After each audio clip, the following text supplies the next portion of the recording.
It's the last Friday night. Woo! Or maybe you're sad. Maybe you're so sad. But guess what? There's going to be more of these because we have a new theme next month. But we're still on Roots this Friday night. Obviously, I'm filming these all at the same time, or I'm just COVID fabulous and wearing the same outfit every single week on Friday. That's a possibility too. But no, that's not true. I actually got ready for this, and I only get ready once a month now because of COVID. Hope you like it. All right, this is the last Friday night poetry prompt. Sounds like someone's gonna break in, but that's okay. They're not gonna break in. And if they do, then I'll teach them too, and we'll all sit around and write some poems together. Creosote roots. So we started out with the tap root at the beginning of this. This is where all the nutrients go to one root. So the whole system of the plant is for the root. That's not true of creosote.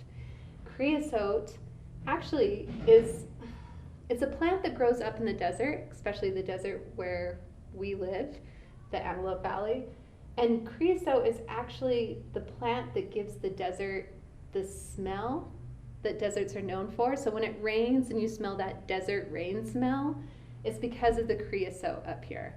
So that smell, which is so great because even on a very dry day in the desert, you can go up to creosote and crush it in your hands and smell rain. But we're not actually talking about rain or the smell of creosote. We're talking about the way that they grow. And creosote, it's a brilliant little system of plants because what they know about the desert is that resources are sometimes scarce.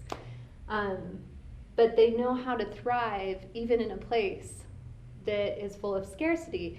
And the way that they do this, of course, is they have deep growing roots. So they have roots that go deep down into the earth source and can pull up old water, right? But they also have this system of roots that grow outward. And the reason they do that is it keeps other plants from growing near them.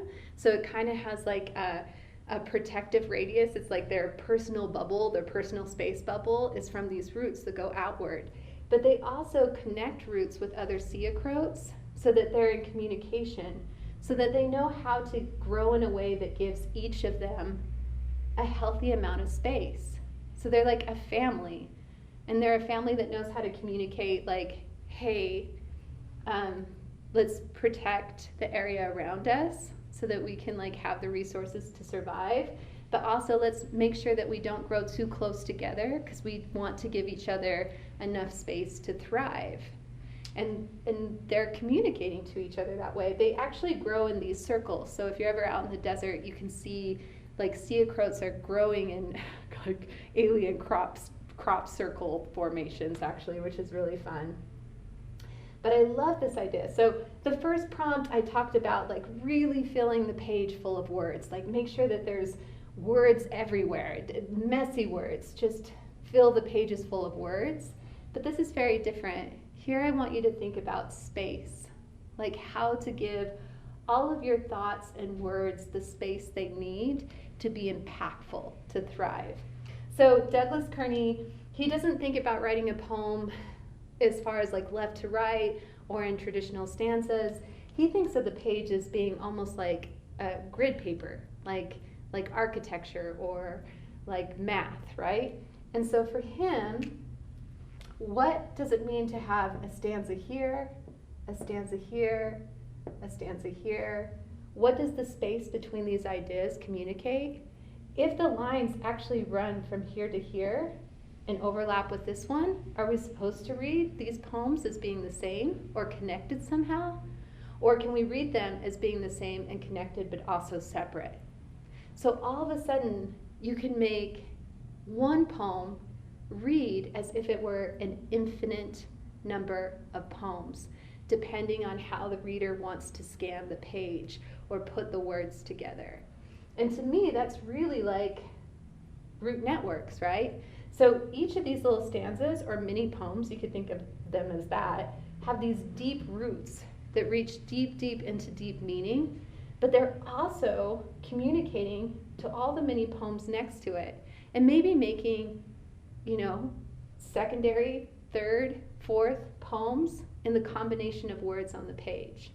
So if you want to see more examples of this, I definitely recommend looking up Douglas Kearney, because he's, I mean, the master of this, right? But I love that it comes from an organic place. And I feel that Marta Ponte's artwork is like that too.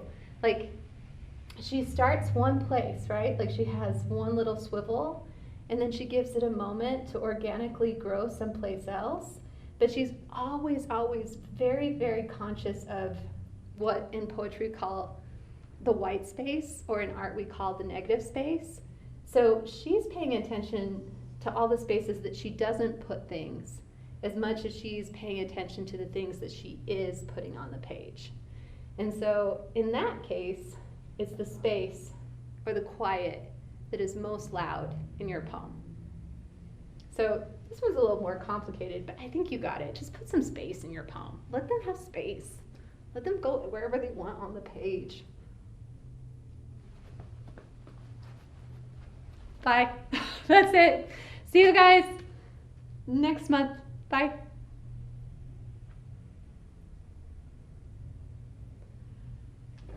Okay. Do you like how I always make the Yeah. at the end? It's awesome. It's like a theme. All right, did that work? Yeah. Okay.